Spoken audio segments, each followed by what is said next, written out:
Sup people, it's Multiplier, and today, right now, I'm going to show you how sound works, because you may just be thinking, oh, it sounds like did, but it doesn't. It's all maths. Get it in your brain, right? So it is a whole bunch of, so you got a wave, say, or a sound. Maybe the sound sounds like this. Pretty cool. So you've got a sound, it's got some sort of wave attached to it, which is what the sound is, pushing air about. And in this case, it looks like this. So it's one sort of jaggedy thing, but when you zoom in, you can see that it looks like it's a whole bunch of waves. So there's kind of one big main wave kind of wiggling about, and then a whole bunch of little wiggles that are kind of wiggling with the other wiggles in a different sort of wiggly way. It's all wiggly maths, that's what's going on. So what we can do is, you may have had a look at a spectrum analyzer in your producing, and notice that given any sound, you drag on a spectrum analyzer, which looks like this, and then you press play, and then it does stuff. So you can see that it's got all these kind of jaggedy points, but what does it mean? Well, you can see that there is a peak over here that says 65 hertz, which looks like the main one, which we've called the fundamental. And then we've got all these other peaks. So we've got like a sort of peak down here, 84 hertz, big one over here, 194 hertz, and all these other ones all kind of tailing off at a lot quieter volumes. Well, what's going on is, using kind of complicated maths called fast Fourier transforms, which we'll get to in a little bit, hopefully not too long, but in a little bit, that's not right now, it is deconstructing it into a whole bunch of sine waves. And we can see this with a graph. Don't be alarmed by the graph. It's not scary, it's okay. We can manage. So we've got this grapher thing, so let's just put in something basic like sine x. So we've got a nice simple wave, which let's say it's 50 hertz, which is a sub-bass frequency. So let's say we wanted a different one. Let's say we wanted 400 hertz, which is 8 times more. So we can do that by doing sine 8x. Bring, and it looks like that. Exactly the same volume, but it's a lot more kind of close together. Because remember, all a hertz is a way of saying per second. So 80 hertz is 80 cycles per second. So that's 80 lots of up and down per second. So 80 hertz is twice as many things happening per second as 40 hertz. So 80 cycles a second instead of 40 cycles. That's all it is. So let's have a look at this kind of more wiggly one, which we've decided is going to be 400 hertz.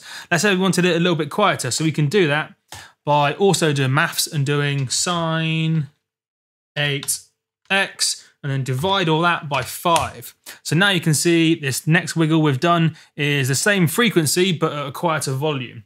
And remember, in a spectrum analyzer, the lower the peak, the lower the volume. So let's have a look at the first one, which is a sine x, and then the second one, which is more complicated. So we've got, if we're kind of using analogies and shit, we've got a 50 hertz, which was the first one, this big one, which is a 50 hertz wave. And then we've also got the second one, this kind of different thing, and that is a quieter 400 hertz wave. So what happens if we add the two together? Now, I think we can all do adding. We did that at preschool. So we do that by doing sine x plus sine 8x divided by 5. All we're doing is taking the first one and adding it to the second. Hit the enter key, hide away the other ones, and you get this new wiggle, which looks like a wiggle. And it looks similar to what we had before. Remember, if we have a look in Ableton, our really cool bass sound looks like it's one main note with some other harmonics, that's what the word means, added to it, which gives it character and makes it sound more than just a simple sine wave. That's all that's really going on. Naturally, the more complicated the sound, the more sine things might be happening, and this is constantly changing. These in sustained notes, it's quite cyclical, but if it's not a sustained note, then it's kind of changing all over the time. You get the idea. Right, so now you see how it's all just built up of sines, and then, or sine waves, or wiggles as I call them. And if you want to kind of deconstruct, you can deconstruct literally any shape into a series of these kind of sine things, and that's called Fourier analysis or something like that. I do genuinely have a maths degree from Cambridge, but I've forgotten all the details. So let's have a look. See, Fourier series, and then there's a whole bunch of Wikipedia shit on it. You scroll down, it gets pretty complicated. You might even say it's bare complicated, but there's some really good diagrams. So even if you don't want to do the maths, you can still appreciate how things are constructed. So a really good one is the square wave. So a square wave is a series of sine waves kind of all added up with odd harmonics. Sawtooth is the odd and the the even harmonics, which is why a sawtooth wave sounds a lot thicker than a square wave.